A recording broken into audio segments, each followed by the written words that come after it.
For thousands across Britain, it's an everyday problem. For everyone else, it's rarely spoken about and often misunderstood. Approximately 10% of the population is thought to be affected. Whilst there is no cure, many people diagnosed will receive help. Go along, find out, and they're there to help. That's what they're there for. It can be unrecognisable. Because obviously I was told I didn't have one, and then saying that you are, it made me feel just rubbish. But that's why I'm here in Lincoln, to uncover the truth.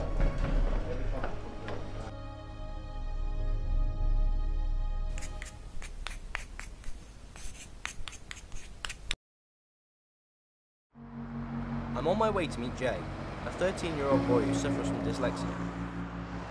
Jay suffers from visual dyslexia, one of the most severe forms of the disability, which affects the process that gets information from the eyes to the brain.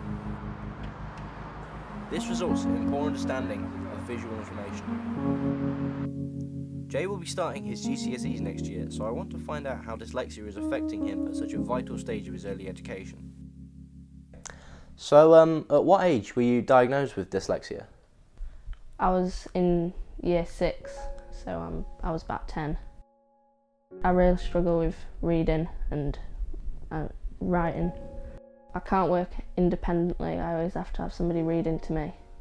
Do you think you've improved since you were diagnosed with dyslexia then? No, I think it's got worse, I think. Oh yeah, how so? Everything's like moves about on the page. Yeah. Worse. Okay, so obviously you've got quite a severe case of this, but what would you say to someone who is in your position, who is, you know, maybe they haven't been diagnosed yet? What would you say to them? That just stick with it and be positive about it, because you can't get rid of it, so just stick with it. Positive way of looking at it. Okay, well thanks Jay, that's fantastic. After talking to Jay, it's become clear to me that dyslexia has a huge impact on some people's lives, and maybe not enough is being done to support those who suffer from it. I'm going to visit Lucy, a second-year film and photography student from the University of Lincoln. She has been suffering from dyslexia all of her life. Hi, Hello, how you doing? doing? Thank you. I want to find out how she's dealt with dyslexia throughout her education. How does it affect you? What sort of symptoms do you have? I have trouble with my spelling, I have trouble with my reading, and I also find it hard to get my words out in the correct order when I'm speaking. Okay. So, obviously, since the age of 13, you roughly had an idea you had it, but did you ever really think you had a learning disability, or was it kind of a shock? I've sort of always known that I've had a learning disability, and I know that it will continue in the future. I was told that I didn't have dyslexia in primary school, that I was just a bit slow and I'd catch up eventually, so I did have hope of not having dyslexia. But then when I went to secondary school and I was told, I was gutted. So obviously at school and stuff like that, or this goes for university as well actually, have you ever been in kind of any special classes designed to help you with this sort of stuff?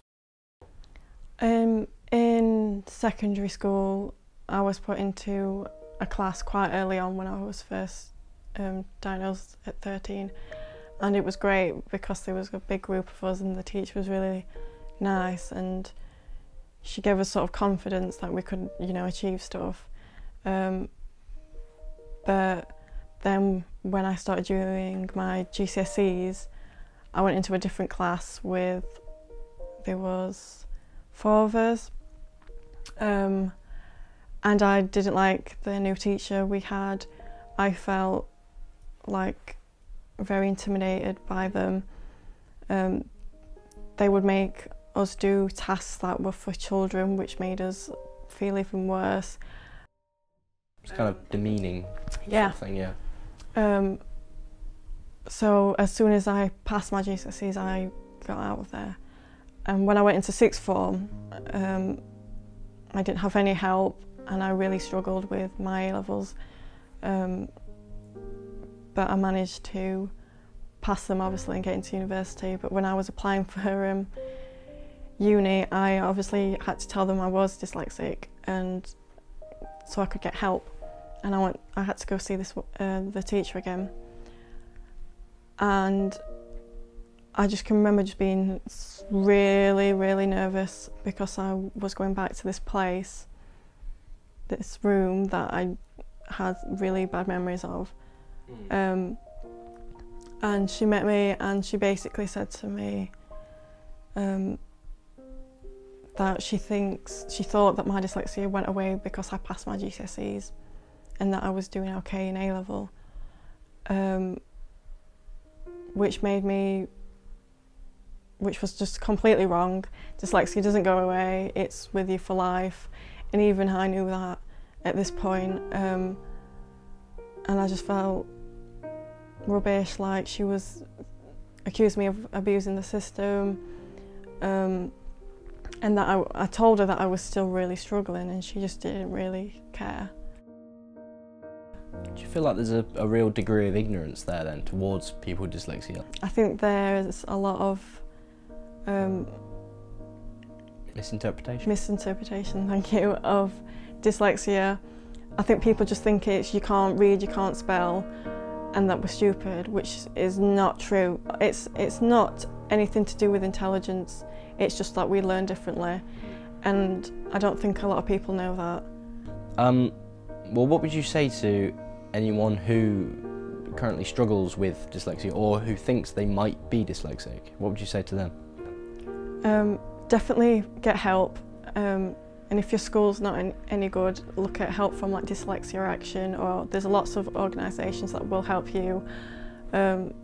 I'd say be careful of what you read online, because when I was first diagnosed I just went straight to the internet, and there's a lot of nasty things saying that you won't get a job and things like that. You will get a job, if you just have to work harder. So work harder and don't let it stop you. Don't see it as a problem. Yeah. Because it's not you, you're just different. That's fantastic advice. Thank you for doing the interview, Lucy. Thank you. Meeting up with Lucy, it was disappointing to hear that she'd had bad experiences with support in the past. So now I'm off to meet James, a media production student also studying at the University of Lincoln. Hey man, how you doing? James has recently been diagnosed with mild dyslexia, and I'm interested to see how he came to get his diagnosis and what support he received with it here at the university. At university, I was struggling with reading and writing, especially essays and all these long academic texts that I had to read. And I decided to take myself to the welfare centre and find out whether I was dyslexic or not, because the welfare centre have always offered quite intensive dyslexia assessments, and they turned around and said, yeah, they should have picked up on it a long time ago. They offered me a lot of equipment and some special glasses which helped me decipher different colours. They have a tinted lens so I can read black and white a lot easier. They've also offered me special classes where I can go along and speak to a personal tutor who specialises in dyslexia. Whereas my actual personal tutor at university, they've been told to sort of be a bit more relaxed than when I have questions about essays, and they've helped a lot. I definitely recommend finding out if you're dyslexic to anyone who struggles with reading and writing, because it's a lot broader than you thought. I thought it was just a case of words moving around on the page, but it's actually it can be all sorts. But yeah, go along, find out, and they're there to help. That's what they're there for. We repeatedly asked a number of dyslexia support organisations for an interview, however all of them declined to comment. After trying to get several different sources, we began to get the idea that some of these organisations were slowly becoming part of the problem. Although they do some fantastic work in supporting sufferers, they aren't lessening the ignorance towards the condition.